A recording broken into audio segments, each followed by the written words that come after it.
एक बार की बात है, एक जंगल में किसी पेड़ पर कौवे का एक जोड़ा रहा करता था। वो दोनों खुशी खुशी उस पेड़ पर जीवन बसर कर रहे थे। एक दिन उनकी इस खुशी को एक सांप की नजर लग गई।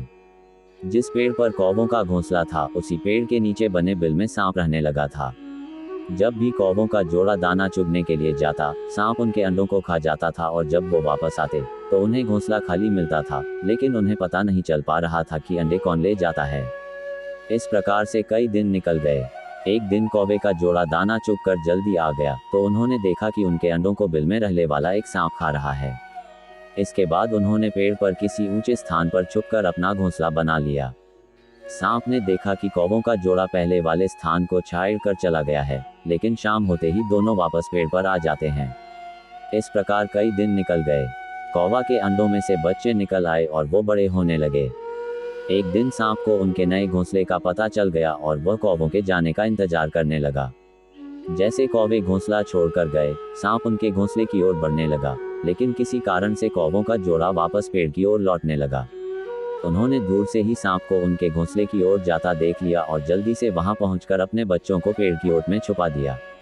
सांप ने देखा कि घोंसला खाली है तो वह कौवों की चाल समझ गया और वापस बिल में जाकर सही मौके का इंतजार करने लगा। इसी बीच कौवे ने सांप से पीछा छुड़ाने के लिए एक योजना बनाई। कौवा उड़कर जंगल के बाहर बने एक राज्य में चला गया। वहां एक सुंदर महल था। महल में राजकुमारी अपनी सहेलियों के साथ खेल रही थी। कौवा उसके गले में से मोतियों का हार लेकर उड़ गया। सभी ने शोर मचाया तो पहरेदार हार लेने के लिए कौवे का पीछा करने लगे। कौवे ने जंगल में पहुंचकर हारा को सांप के बिल में डाल दिया, जिसे पीछे कर रहे सैनिकों ने देख लिया। जैसे ही सैनिकों ने हार निकालने के लिए बिल में हाथ डाला तो सांप फुकारता हुआ बाहर निकल आया। सांप को देखकर सैनिकों ने तलवार से उस पर हमला कर दिया, जिससे सांप घायल हो गया और अपनी जान बचाकर वहां से भाग गया।